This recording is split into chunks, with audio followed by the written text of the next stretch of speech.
그 예언서, 선지서에 대해서 오늘 말씀을 보도록 하겠습니다.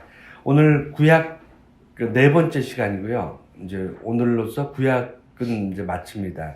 다음 주에는 이제 신약을 하게 될 텐데, 그동안 세 번의 시간은 잠깐 간략하게 이야기하고 오늘 말씀 볼게요. 성경을 읽는 방법에 대해서 성경을 읽으면서 어떤 자세와 무엇을 염두에 두고 우리가 성경을 읽을 것인가에 대해서 고민하고 있었습니다. 설교를 듣거나 성경 공부를 하는 것과 전혀 다른 겁니다. 무슨 얘기냐면 성경을 읽는다는 건 개인적으로 혼자 성경을 읽어 나가는 과정에서 그냥 무턱대고 동화책 읽듯이 소설책 읽듯이 읽는 것이 아니라 거기엔 어떤 의도를 가지고 읽어야 되는데, 관점을 가지고 읽어야 되는데, 어떤 생각을 가지고 어떤 관점을 가지고 성경을 우리가 읽어 나갈 것인가에 대해서 우리가 말씀 보고 있습니다. 첫 시간에는 시편의 말씀을 가지고 시가서, 시편, 잠언, 전도서, 아가서, 이 내용들은 다 개인의 신앙 고백들을 기록하고 있습니다. 그래서 첫 시간에는 시가서를, 우리 구약의 시가서를 읽을 때 염두에 될 게 뭐냐면 해석하지 말라고 말씀드렸습니다. 시편을 읽으면서 왜 이렇게 기록했는가 이런 거 굳이 해석하지 말고 제일 중요한 건 공감이라고 말씀드렸죠. 읽으면서 그 사람이 그것을 느꼈던 것을 내가 같이 공감하는 거예요. 왜 그 사람이 그 어려운 가운데 다윗이 피난 가고 도망가고 그 대적들로부터 숨는 그 상황에서도 나의 피할 피난처시요 나의 구주시라고 다윗이 고백한 그 고백을 우리가 똑같이 공감하자는 겁니다. 내 삶이 어렵고 힘들지만 하나님께서 나의 도움이 되시고 나의 피난처 되신다고 다윗이 고백한 시편의 말씀을 해석하지 말고 내가 똑같이 고백하자.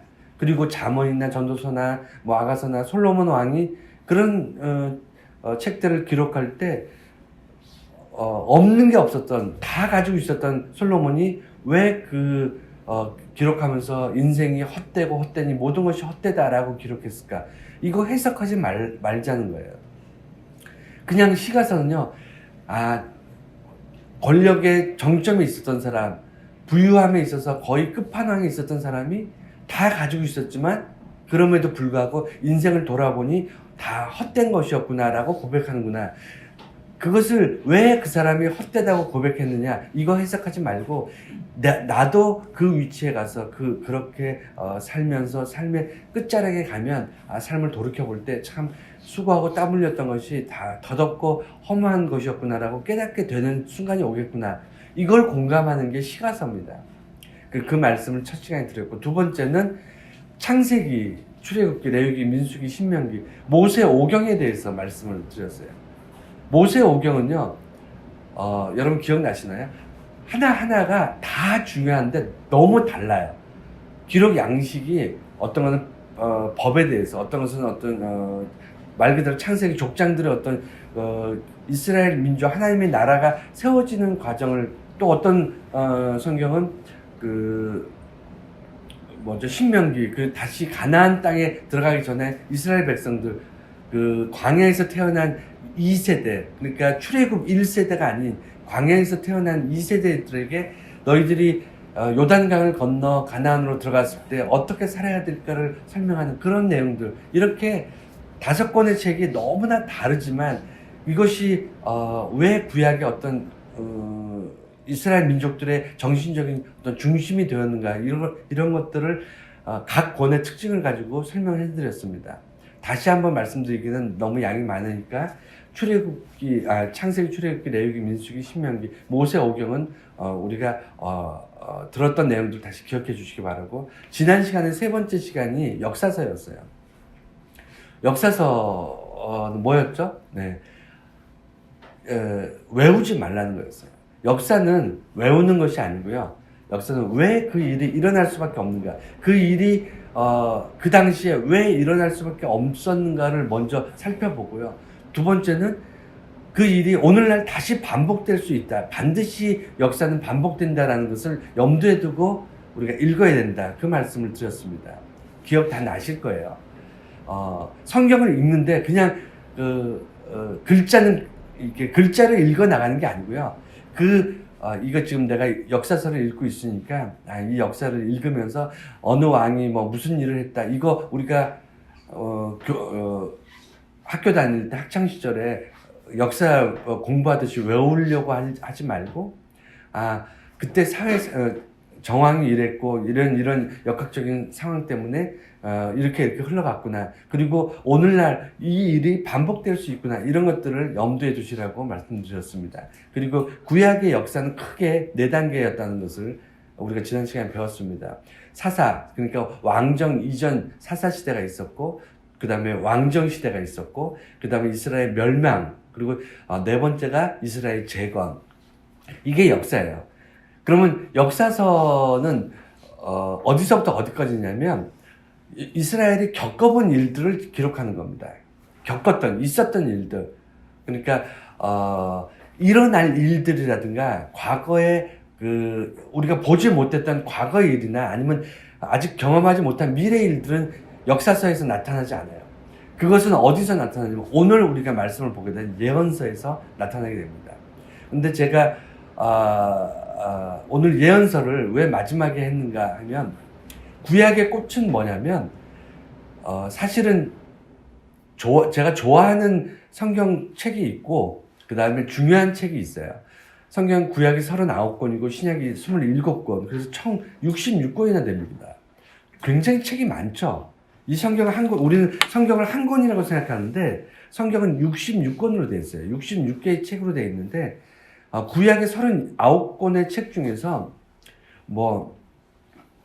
여러 가지 견해가 있을 수 있습니다. 그리고 창세기를 중요하게 생각하는 사람도 있고 출애굽기를 중요하게 생각하는 사람도 있고 시편이나 잠언을 중요하게 생각하는 사람도 있습니다. 그런데 제 개인적으로 볼 때는 제가 판단할 때는 구약에서 제일 중요한 책은 중요한 부분은 역사서예요. 예언서예요. 오늘 우리가 말씀을 보게 된 예언서고 예언서는 대예언서 5권, 소예언서 12권. 그러니까 대선지자 그러니까 5명, 5권이 있고 소선지자가 12권이 있는데 그 중에서 가장 중요한 게 이사야입니다. 이사야.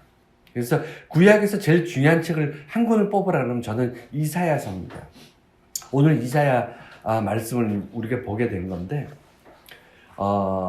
왜 이사야서가 중요하냐면 구약 성경 이제 말씀 볼 텐데 구약 성경 전체가 사실은 예언서라는 게 뭐냐면 선지자가 미래에 있을 일들, 아직 일어나지 않은 일들을 하나님께 계시를 받고 백성들에게 선포를 합니다.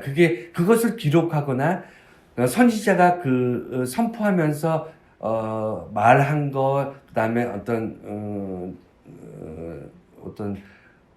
생활했던 어떤 상황들을 다 일일이 기록한 게 선지서인데 대선지서는 양이 많아요. 그러니까 훌륭한 높은 위대한 선지서가 대선지서고 소선지서는 별 볼일 없다. 이게 아니라 다 위대한 사람들이에요. 다 대단한 사람들인데 대선지서는 양이 많아요. 분량이. 기록한 선지서의 내용이 많아서 대선지서고요. 그 다음에 소선지서는 양이 적어요. 그 차이인데 따라서 17권의 이 선지서 중에서 이사야서가 제일 중요한 이유가 구약 전체에서 제일 중요한 이유가 예수 그리스도에 대해서 예언하고 있다는 거예요. 구약 성경 전체가 예언이 많이 나오는데 그 예언의 99.9%가 예수 그리스도에 대한 예언이에요. 구약에 예수 그리스도에 대한 예언이 몇 번 정도 나올 것 같아요? 여러분 어떠십니까? 창세기부터 말라기까지 거의 전 성경에 39권에 거의 없는 부분도 많이 있지만 굉장히 많은 책에 예수 그리스도의 예언에 대해서 예수 그리스도의 오심에 대해서 기록되어 있습니다. 굉장히 많이. 예언서는 말할 것도 없고 창세기, 출애굽기, 레위기 이런 데에도 다 기록되어 있어요. 몇 번이나 나올 것 같습니까? 구약에 예수 그리스도의 예언에 대해서.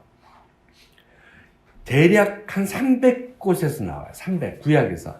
예수님이 탄생하실 것을 기록한 게 300군데 정도 돼요. 그 중에 이사야서에서 120군데가 나와요. 그리고 놀랍게도 두 번째로 많이 나오는 게 뭘 것 같으세요? 두 번째로 많이 기록된 게 시편입니다. 시편에 한 90개 정도가 나와요. 어느 정도로 자세하게 나오냐면 오늘 본문 여러분 읽으셨지만 이사야 7장에 처녀가 잉태하여 아들을 낳을 것이니 그의 이름을 임마누엘이라 할 것이다. 이렇게 기록되어 있습니다. 여러분 어떻게 수천 년 전에 예수님 태어나시기 수천 년 전에 이렇게 구체적으로 기록되어 있는 그런 내용들이 그것이 예수님 때 일어나잖아요.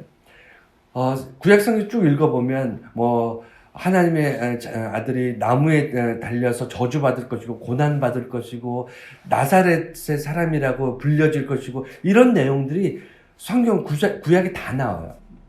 예수님의 복음서를 보면요. 이 성경 구약에 있었던 어떤 예언들이 성취되는 것들이 굉장히 많이 나옵니다.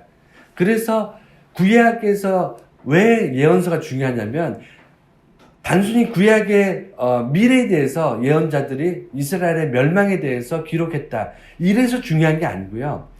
멸망을 예언한 게 맞아요. 예언서에 이스라엘이 망하게 된 것을 예언한 게 맞는데 망한 것으로 끝나는 게 아니고 망하고 나서 그 다음에 예수 그리스도의 탄생, 예수 그리스도의 십자가, 예수 그리스도의 부활에 대해서 기록하고 있어요. 놀랍지 않습니까? 여러분 왜 예언서가 중요하냐면 멸망해야만 부활이 있어요. 이게 재밌는 것이 예수 그리스도께서 십자가 지시고 죽으시고 나서야 부활이 있습니다. 그러니까 망하고 나서야 재건이 있고요.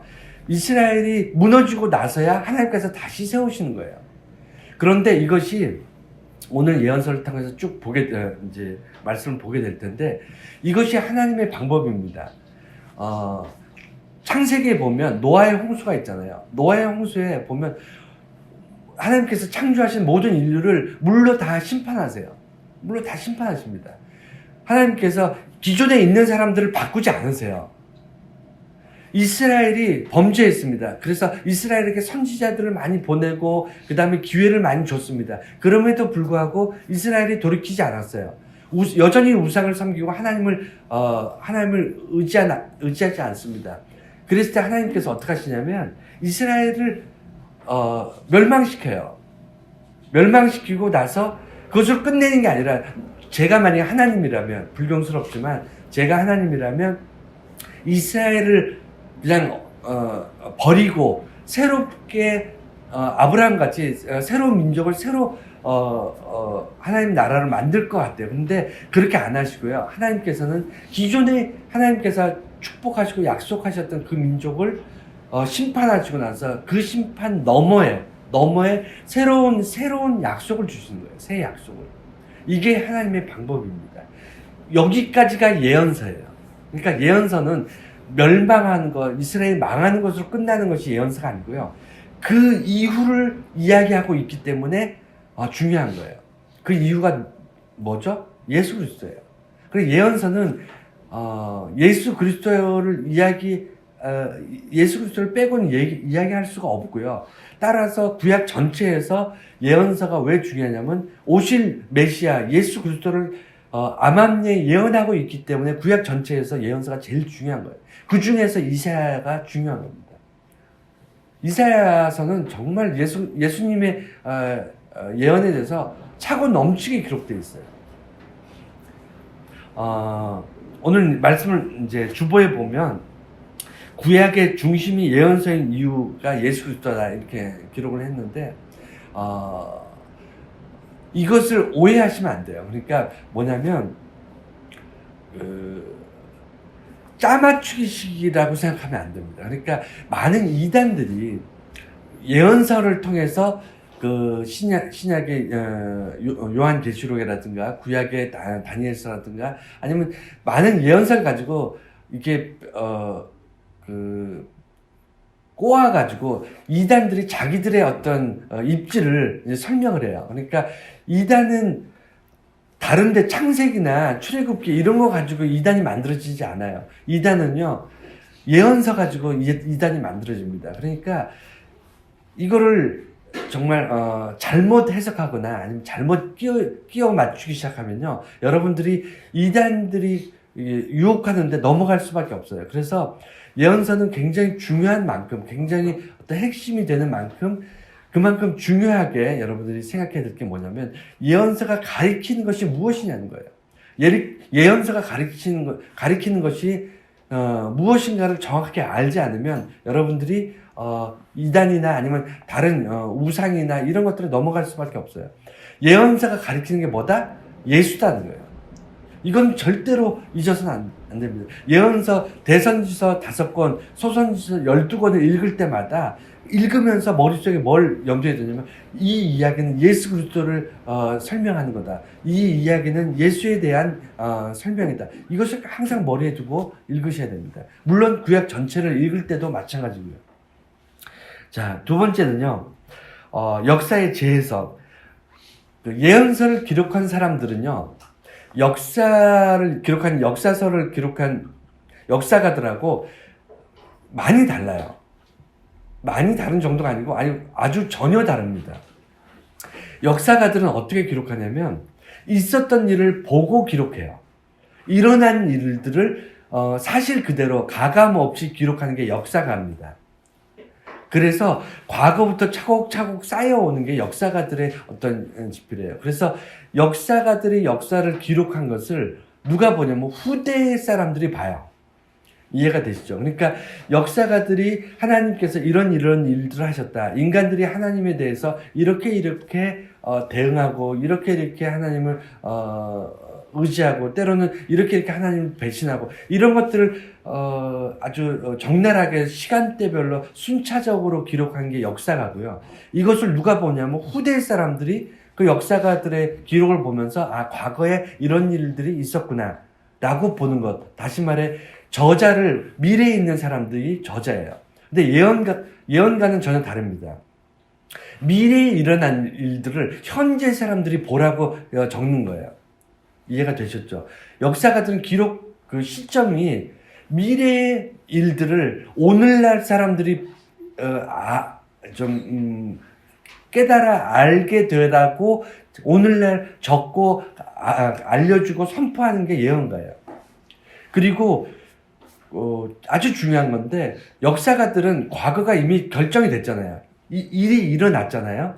일어난 일을 기록하고, 그래서 현재 내가 과거를 보고 오늘 어떤 교훈을 받아서 깨달음을 얻고, 내가 다시 말해서 과거에 잘못 살았다면 오늘날 현재 제대로 잘 살아서 미래는 좋은 세상이 왔으면 좋겠다. 이게 역사가들의 집필 방식이에요. 그러니까 과거는 정해져 있고 닫혀 있고 미래는 열려 있어요. 이게 역사가들의 방식입니다. 그래서 지난 시간에 기록된 역사들은 뭐였냐면, 과거에 우리 조상들이 하나님의 축복 가운데 출애굽하고 구원을 받았는데 그것을 잊어버리고 우상을 섬기고 그랬던 역사를 가지고 있다. 뭐 이런 게 역사가들의 기술이었다면, 그래서 오늘날 우리가 하나님께 돌아가자 이거였다면, 예언가는 뭐냐면 미래가 결정돼 있어요. 미래가 결정돼 있고, 그렇기 때문에 오늘 어떻게 살 것인가. 다시 말해, 미래에서 볼 때는 현재도 과거잖아요. 이해가 되시나요? 미래에서 볼 때는요, 오늘날 현재를 살아가는 우리도 과거의 사람이에요. 미래에서 볼 때는. 그러니까 미래가 결정이 됐으면 과거는 열려 있는 겁니다. 이해가 되셨나요? 그러니까 좀 어려운데, 예언가는요, 우리의 미래가 그러니까 이제 성경으로 돌아가서 이스라엘의 멸망을 선포하는 예언가들, 전부 예언서가 다 이스라엘의 멸망을 선포하거든요. 그리고 다시 재건할 것이다. 그리고 메시아가 올 것이다. 이런 내용들이 쭉 이제 줄을 이루는데, 멸망에 대해서 선포할 때 우리가 지금 현재 잘만 하면 멸망하지 않을 것이다. 이렇게 얘기하지 않아요. 사실은 예언서는요, 하나님께서 이 백성을 멸망키로 작정하셨다고 선포하는 겁니다. 미래가 바뀌지 않아요. 미래가 바뀌지 않으니까 우리 현재는 그럼 막 살아도 되는 거냐? 여러분, 미래가 바뀌지 않기 때문에 우리는 현재 이래도 멸망하고 저래도 멸망하니까 막 살자, 이렇게 해석하시면 안 돼요. 예언가들이 미래가 결정되어 있다는 것은 우리가 멸망하기 때문에 오늘 어떻게 살든 상관없다가 아니고 멸망과 희망이 함께 있기 때문에 나중에 결론적으로 말씀드리겠지만 예언가들은 멸망만 얘기할 것 같으면 뭐하러 예언합니까? 사람들 너희들이 다 이제 미래는 다 나라가 망하고 없어질 거니까 너희들 막 살아. 그러면 될 텐데 왜 이 내용을 굳이 사람들한테 선포하냐면 멸망이 끝이 아니기 때문이에요. 오늘날 우리가 무엇을 바라보며 살 것인가, 무엇을 소망할 것인가, 멸망을 바라보면 절망 가운데 살 수밖에 없지만 멸망을 넘어서 재건과 예수 그리스도의 새로운 새 언약, 메시아에 대한 언약, 여기에 집중을 하게 되면요, 오늘날 우리가 사는 모습이 분명히 달라집니다. 어쨌든 그래서 역사가와 예언가의 그 관점은 180도 거의 정반대라는 것을 항상 기억해야 됩니다. 그래서 역사가도 중요하지만 있는 사실 그대로 아주 정확하게 냉정하게 서술해서 기록해서 후대를 위해서 이걸 기록을 남기는 것도 중요하지만 예언서가 훨씬 더 중요한 이유가 뭐냐면 이것은 사람들이 추측하거나 상상하는 게 아니에요. 하나님께서 계시로 주시는 겁니다. 이 민족이 반드시 망할 것이다. 왜? 이들이 하나님을 떠났다는 거예요. 하나님을 버렸습니다. 사실은 엄밀히 말하면 버리지 않았어요. 이들은 여전히 하나님께 제사를 지내고 있고요. 여러 가지 그들의 전통을 따르고 있습니다. 그럼에도 불구하고 이들이 하나님만 의지하는 것이 아니고 하나님과 더불어 우상을 함께 섬겨요. 그러면 하나님 입장에서는요, 이것은 나를 버린 거예요. 여러분, 이게 왜 중요하냐면 이제 뒤에 또 나오겠지만 이스라엘 사람들 행위를 중요하게 생각했습니다. 내가 하나님 앞에 제사를 지냈잖아. 그랬으니 할 거 다 했지. 이게 이스라엘 사람들의 생각이었고요. 하나님께서 하나님의 백성, 이스라엘 사람들한테 원하는 것은 뭐냐면 내가 아브라함과 아브라함과 체결한 것은 너희의 행위가 아니라는 거죠. 율법을 잘 지키느냐 안 지키느냐가 아니고 내가 이 민족을 하나님의 백성으로 거룩한 백성으로 삼은 그 첫 번째 이유가 뭐냐면 아브라함의 믿음이었다는 거예요. 그래서 하나님을 버리게 된 이스라엘의 그 근본은 뭐냐면 하나님에 대한 믿음이 사라진 거예요. 왜냐하면 이스라엘 사람들은 믿음이 중요하지 않았기 때문에, 행위가 중요했기 때문에. 자, 어쨌든 그래서 예언가들이 강조했던 것은 뭐냐면 너희가 하나님에 대한 믿음을 버렸다 이겁니다. 그래서 너희가 하나님께서 이스라엘을 멸망시키기로 작정한 거예요. 그러면 이스라엘 사람들은 멘붕이 왔어요. 이스라엘 백성들이 이 예언가들의 말을 들으면서 회개하고 이들이 돌이킨 것이 아니고 오히려 예언가들을 잡아 죽이고 예언가들을 더 괴롭히고, 왜 그렇게 했냐면 듣기 싫은 겁니다. 왜 듣기 싫을까요? 예언가들이 바른 말을 했는데도 불구하고 왜 듣기 싫었을까요? 첫 번째는요, 아직 이루어지지 않았어요. 예언이라는 게 미래의 일이잖아요. 미래의 일을 지금 얘기했기 때문에 아직 이루어지지 않았으니까 이 사람이 맞는 얘기를 했는지 틀린 얘기를 했는지 몰라요. 지나봐야 알아요. 그런데 일단 귀에는 듣기 싫은 얘기를 하니까 예언가들을 싫어하고 미워하고, 이게 하나님의 이름으로 헛소리한다 뭐 이렇게 얘기를 합니다. 사실 그렇게 따지면 저도 예언가예요. 여러분들이 한번 웃을 줄 알았는데 아무도 안 웃어서 제가 20년 전에요, 한국 교회가 절반 미만으로, 정말 심지어는 심하면 4분의 1로 쪼그라든다 이렇게 얘기를 했었어요. 20년 전에. 근데 지금 현재 그렇게 됐거든요. 그러면 최소한 결과적으로 제 말이 맞으면 저는 예언가예요. 하나님께서 예언가? 예, 분석가에 가깝긴 한데 어쨌든 하나님께서 예언자들에게 그 미래를 알려주시고 그들에게 예언케 하시는 데에는 훗날 그것을 보고 그 사람의 말이 이루어졌을 때 그 사람이 맞구나 라고 후대의 사람들이 평가하는 겁니다. 어쨌든 간에 이 우상에 대해서 이야기하는 것은 이 예언가들의 어떤 핵심이었어요. 너희들이 하나님 멸망한 것은 하나님을 버렸기 때문이고 하나님을 버리고서 우상을 섬긴 것 때문인데 이 이야기의 핵심은 뭐냐면 너희가 믿음이 하나님에 대한 믿음이 사라졌기 때문이다 이렇게 얘기한 건데 이스라엘 사람들이 이 얘기를 들었을 때 멘붕이 온 이유가 뭐냐면 율법을 다 지켰다는 거예요. 바리새인들이나 제사장이나 이스라엘 민족들이 왕들이 다 우리는 하나님에 대해서 제사를 다 지켰다. 하나님이 하라는 대로 다 했다. 그런데 왜 멸망하냐 이거예요. 왜 이스라엘이 멸망해야 되느냐. 할 거 다 했고 제사도 다 지냈고 다 했는데 왜 이스라엘이 멸망했느냐. 왜 우리가 저주받아야 되고 왜 우리가 하나님께 징계를 받아야 되느냐. 이 얘기를 하는 겁니다. 왜 그래야 되죠? 그게 오늘날 우리들의 착각하는 거예요. 우리가 교회 다닌다, 예배 드린다, 기도한다, 말씀도 본다. 할 거 다 했는데 왜 우리가 고난 가운데 있어야 되고 왜 우리가 하나님 음성을 들을 수 없고 하나님과 동행한다는 그런 느낌이 왜 없는 거지? 왜 오늘날 우리가 할 거 다 했음에도 하나님께서 우리를 축복한다는 생각이 안 드는 거지? 우리가 그런 생각할 때 있죠.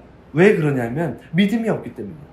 할 거 다 했다고 생각하는데 할 거 다 했기 때문에 딴짓거리 하는 거예요.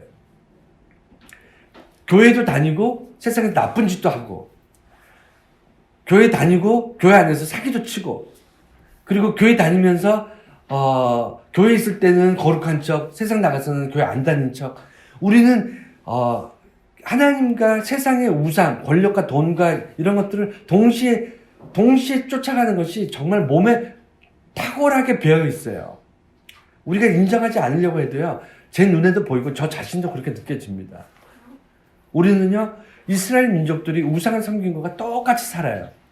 그렇기 때문에 하나님께서 이스라엘에게 뭐라고 말씀하시냐면, 너희가 나를 섬기긴 섬기되, 우상과 동일하게 섬긴다는 것은 뭐냐면, 나를 껍데기로 그냥, 형식적으로 나에게 와서 절을 하는 거다. 따라서 너희는 오직 하나님만을 의지하겠다 하는 믿음이 없다. 이것은 다른 말로 나를 버린 것이다. 하나님께서 이렇게 얘기하신 거예요.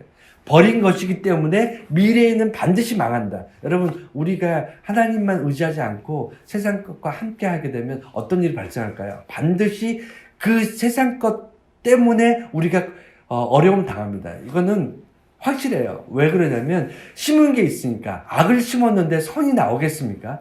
우리는 악을 심었기 때문에 반드시 악의 열매를 경험하게 됩니다. 그것은 실패가 될 수 있고요. 절망이 될 수 있고요. 후회가 될 수 있어요.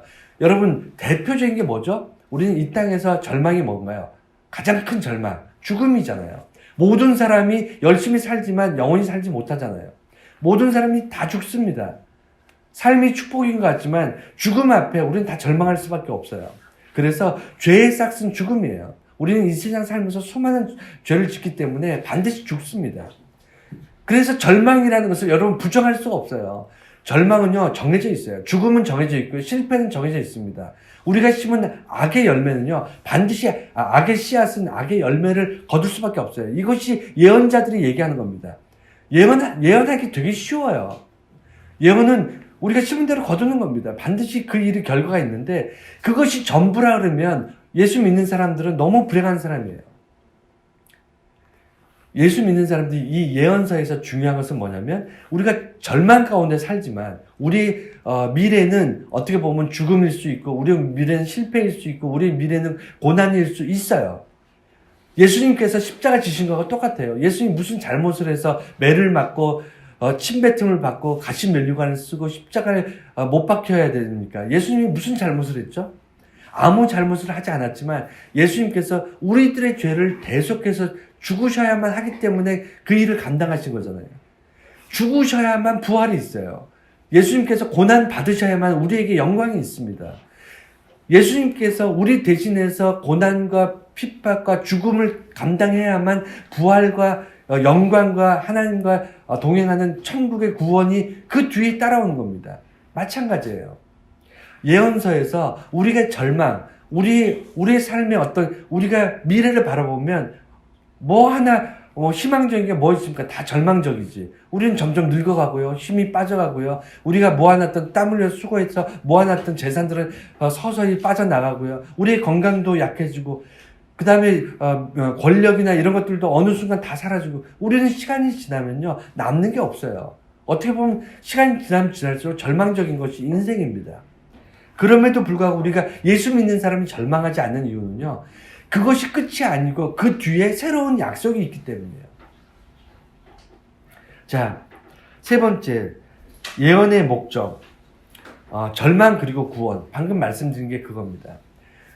절망이 끝이라면 여러분 이 세상에서 가장 불행한 사람일 거예요. 그렇지만 우리가 세상에서 가장 행복한 이유는 뭐냐면 절망 이후에 새로운 약속을 주십니다. 예언자들이 구약에서 약속한 건 뭐였냐면 이스라엘을 하나님이 멸망시키시지만 그것이 끝이 아니라 다시 돌아와서 하나님의 나라가 다시 세워질 것이다. 그리고 다시 세워진 나라에서는 하나님께서 선지자들을 보내는 것이 더 이상 선지자들이나 왕을 보내는 것이 아니라 하나님 친히 오셔서 메시아로 구세주로 오셔서 온 인류를 구원하실 것이다. 새로운 약속을 주시는 거예요. 이것이 예언서의 본질입니다. 예언서는요, 미래를 무슨 점집에서 점 보듯이 미래는 이런 일이 있을 것이야. 너는 동으로 가 서로 가. 이런 얄팍한 점 보는 것이 예언서가 아니고요.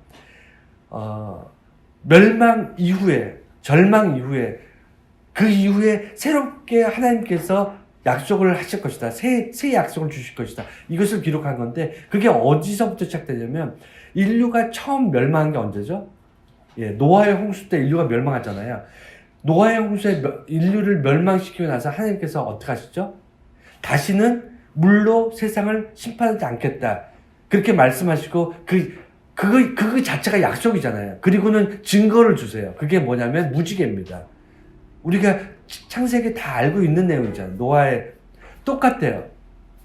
인류가 예수 그리스도께서 오시고 나서 우리가 빛이 이 땅에 오셨지만 빛인지 모르고 있다가 예수님께서 죽으시고 부활하신 뒤후에 그 이후에 교회 시대, 성령 시대가 열리면서 깨닫게 된 거잖아요.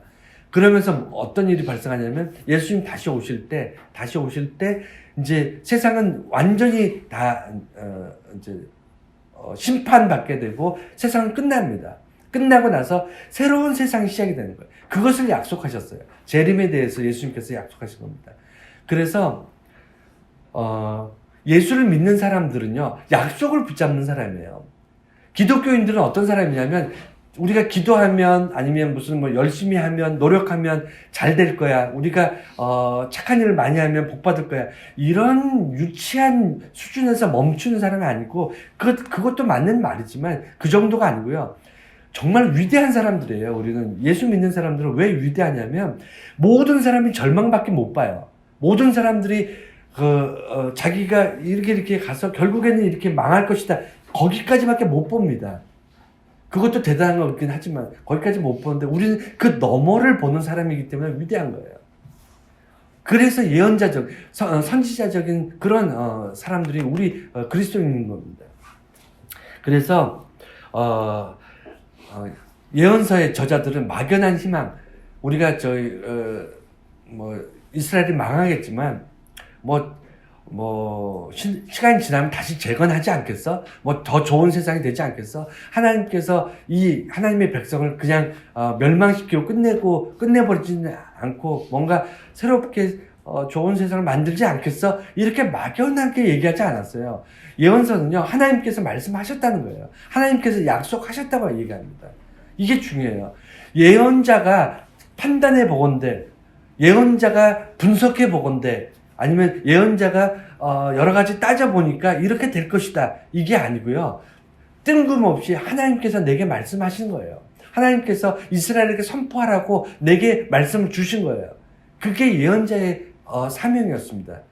그러니까 이렇기 때문에 논리적으로 이렇기 때문에 이렇게 될 거야. 이렇게 얘기하지 않았어요. 예언자는 하나님께서 이렇게 말씀하셨어. 라고 그냥 대뜸 이야기하는 게 그게 예언자의, 그래서 막연한 희망이 아니고요. 주신 말씀을 선포하는 것이 그 예언자의 삶이었어요. 그 주신 말씀의 핵심이 뭐였다고요? 예수 그리스도. 놀라운 일입니다. 구약에 전체적으로 예수에 대한 이야기, 메시아에 대한 이야기가 중간중간 많이 나오지만 이사야 선지자에만 120군데가 나온다니까요. 120군데. 시편에만 90군데가 나와요. 구약에 나와 있는 그 예수 그리스도에 대한 예언만 쭉 읽어봐도 복음서 절반은 읽는 것 같은 그런 느낌일 거예요. 그만큼 구약에 많이 나옵니다. 자, 네 번째는요, 구원의 약속. 결국 하나님 하신다.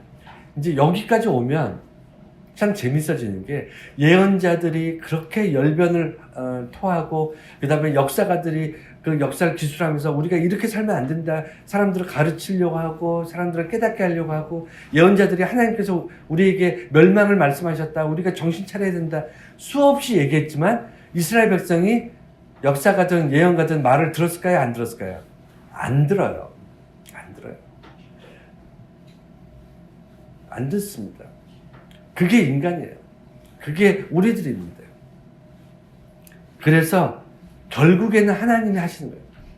이스라엘 백성들에게 멸망할 것이다, 이스라엘이 멸망할 것이다, 그러니까 너희가 우상을 떠나 하나님만을 섬기고 믿음으로 하나님만을 의지해라. 백날 얘기해봐야 이스라엘이 그렇게 하나요? 안 합니다. 안 하기 때문에 미래가 결정되어 있는 거예요.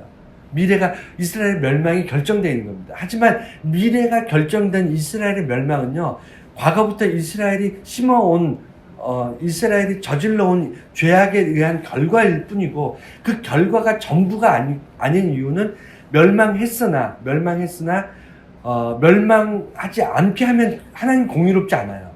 이스라엘이 범죄했는데 이스라엘이 죄값을 치르지 않으면 하나님은 공의롭지 않습니다. 하나님은 공의로우신 분이기 때문에 죄값을 치르게 하시지만 그것으로 끝나는 게 아니고 새로운 약속, 예수 그리스도를 통해서 다시 축복의 삶을 시작하시는 거예요. 이것이 하나님께서 결국 하나님이 하신다는 이야기의 핵심이에요. 뭐냐면, 예언서는 인간이 바뀔 것이라고 보지 않는 겁니다. 예언서는요, 인간이 그 미래의 멸망에 대해서 선포한다고 해서 사람들이 회개하고 이렇게 해서는 이렇게 하면 안 되지라고 바뀌지 않을 거라는 것을 알고 있어요. 물론 그렇지 않은 선지자도 있습니다만 대부분의 예언서들이, 대부분의 선지자들이 인간은 바뀌지 않을 것이다, 아무리 하나님이 말씀하셨다고 얘기해도 인간들은 쉽게 죄를 떠나지 않는다, 쉽게 하나님만 의지하는 그런 믿음을 가질 수 없다라는 것을 알고 있었기 때문에, 그래서 예언자들은 어떻게 얘기했냐면 그래서 결국 이스라엘을 다시 회복해 하신 하나님께서 새로운 역사를 쓰게 되실 것이다, 이렇게 선포하는 겁니다. 자, 이제 마지막 다섯 번째 말씀을 드릴게요. 다섯 번째는 예언서를 읽는 방법. 이제 결론인데요. 여태까지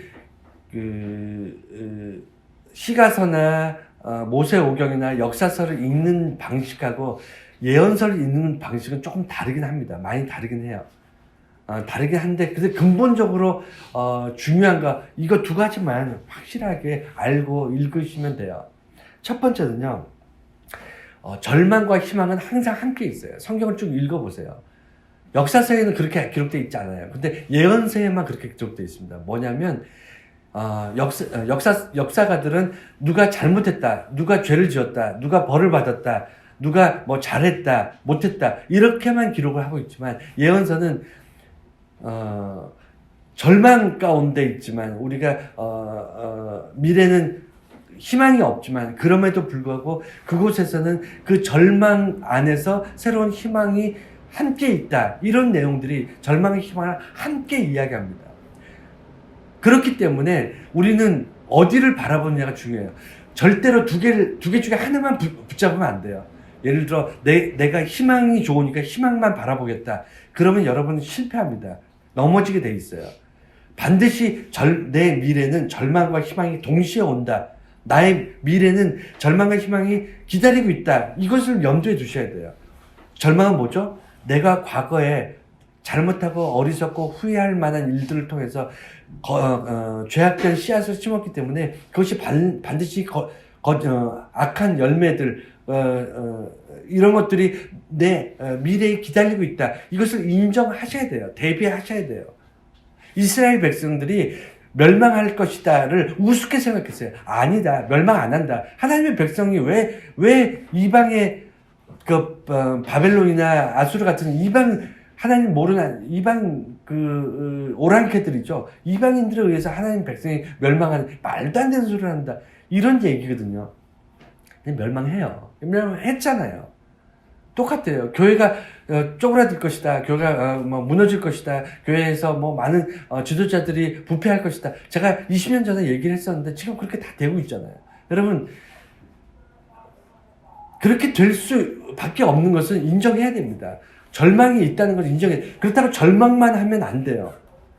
절망만 하면 안 되고 절망을 인정하되 그 안에서 하나님께서 우리를 버리지 않으신다는 거예요. 하나님께서 죄인이었던 나를 먼저 사랑하시고 선택하시고 예수 그리스도의 보혈의 은혜로 구원하셨던 그 은혜로 그 사랑으로 나를 다시 한번 붙잡으실 것이다. 끝까지 포기하지 않을 것이다. 이게 우리가 예수 믿는 사람이 붙잡는 희망이잖아요. 절망과 희망은요, 같이 갑니다.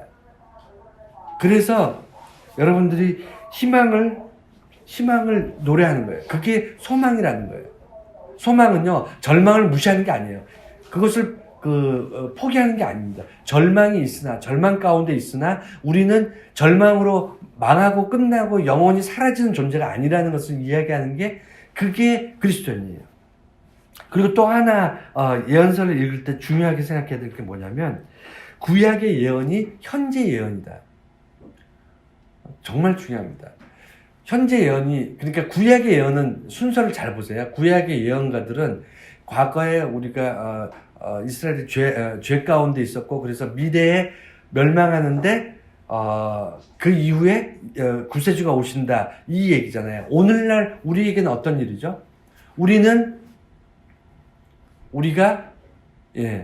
예수 안에서, 교회 생활을 하고, 그 다음에 신앙생활을 하면서 우리가 이 땅에서 살아가고 있으나, 그럼에도 불구하고 우리는 교회 다니는 게 만만한가요? 쉽습니까? 쉽지 않아요. 쉽지 않습니다. 만만하지 않고 어렵고 심지어 교회 다니는 것 때문에 손해보는 것도 되게 많아요. 많은 시간과 재정과 모든 것들이 사실 객관적으로 보면 손해보는 것처럼 볼 수 있습니다. 그리고 심지어 그럼에도 불구하고 우리의 삶이 갑자기 교회 다니면 다 로또 1등 되거나 아니면 교회 다니면 다 성공하고 세상에 출세하거나 돈 많이 벌거나 사업하면 어마어마하게 부자가 다 그렇지 않잖아요. 그럼에도 불구하고 우리는 교회에서 열심히 수고하고 노력하면 그럼에도 불구하고 우리는 절망적인 우리 미래가 기다리고 있습니다. 우리는 늙게 되고요, 죽게 되고, 그 다음에 가진 것들은 다 떠나게 되고, 우리는 빈손으로 왔다가 빈손으로 가잖아요. 이 땅에서 열심히 살긴 하지만 우리가 들고 가는 게 아무것도 없지 않습니까?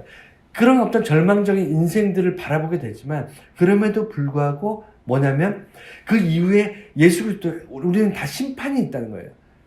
그게 이스라엘의 심판이었어요. 이스라엘 멸망은 심판이었거든요. 우리의 삶도 심판을 받습니다. 그런데 그 심판 너머에 뭐죠? 예수 그리스도께서 우리의 심판에서 우리를 구원해내시고 우리를 그 피값으로 구원하신 하나님의 백성으로 삼으신 그 사건이 우리들의 절망 이후에, 우리들의 어떤 불행 이후에, 우리들의 어떤 아픔 이후에 새로운 약속, 새로운 희망이에요. 예수 그리스도의 재림, 예수님이 다시 오셔서 하나님의 나라로 우리를 인도하실 것이다. 또는 우리가 예수님 오시기 전에 이 땅에서 생명을 다하면 우리가 이 땅에서 잠깐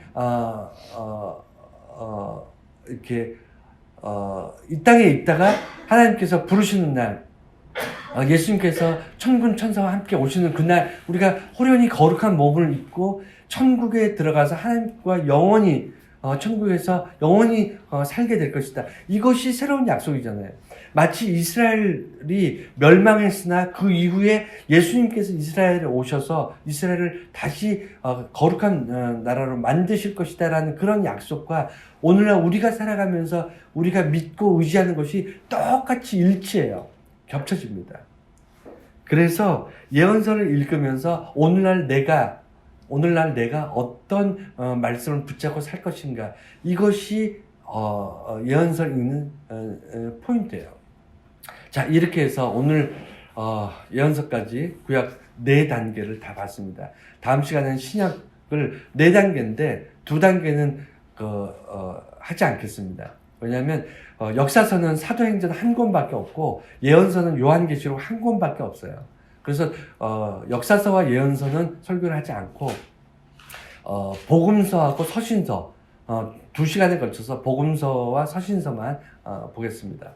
여러분, 제가 설교 초반에 구약에서 제일 중요한 게 이사야서다라고 얘기를 했습니다. 동의하지 않는 사람도 많이 있을 거예요. 하지만 저는 개인적으로 이사야서를 제일 중요하게 생각하고, 왜냐하면 예수 그리스도에 대한 이야기니까. 신약에서 제일 중요한 건 뭘까요? 구약과 신약 중에 그러니까 성경 전체를 볼 때 신학자들이나 이런 사람들 제일 중요한 책을 성경 66권 중에 로마서가 최고의 책이다라고 하는 사람이 굉장히 많습니다. 왜냐하면 저도 인정을 해요. 로마서만큼 우리의 신앙을, 우리 하나님에 대한 예수 그리스도에 대한 신앙을 체계적으로 가장 잘 설명한 책이 없어요. 우리가 믿는다는 것이 무엇이고, 신앙이라는 건 무엇이고, 신앙생활을 어떻게 해야 되고, 이런 것들 체계적으로 가장 잘 쓴 게 로마서입니다. 그렇지만, 저는 여러분들이 여러 번 말씀드렸듯이, 성경 안에서 제일 중요한 것은 복음서고요. 복음서 안에서도 제가 개인적으로 좋아하는 건 누가복음이지만, 성경 전체에서 가장 중요한 책, 가장 최고의 책을 한 권을 뽑으라 그러면 요한복음이에요. 요한복음 왜 중요하냐면, 거기, 예수님께서 태초에 하나님과 함께 하시고, 그리고 세상을 창조할 때 예수님이 그곳에 함께 계셨으며, 삼위일체 하나님이 그곳에 기록되어 있고요. 빛으로 이 땅에 오셨는데 사람들이 알아보지 못했다. 이런 내용들이 기록되어 있어요. 다른 복음서에는 없어요. 그러니까 예수님이 누구인가에 대해서 아주 명확하게 기록되어 있는 게 요한복음입니다. 그래서 예수 그리스도를 중심으로 성경 전체를 봤을 때 성경 66권 중에 가장 중요한 책이 요한복음이에요. 제가 개인적으로는 그렇게 생각을 합니다. 어쨌든 다음 시간에 이제 복음서를 보게 되고, 그 다음 시간에 마지막으로 서신서를 보게 될 건데, 제가 이런 설교를 쭉 통해서 여러분들이 혼자 성경책을 읽으실 때 제가 설교했던 내용들을 다 염두에 두시고 읽으시면 분명히 여러분 가슴이 뜨거워지고, 하나님의 말씀으로 인해서 여러분의 삶에 어떤 설명할 수 없는 그런 에너지, 설명할 수 없는 어떤 벅찬 감격이 여러분들 안에 샘솟게 되는 것을 경험하실 수 있게 될 것입니다.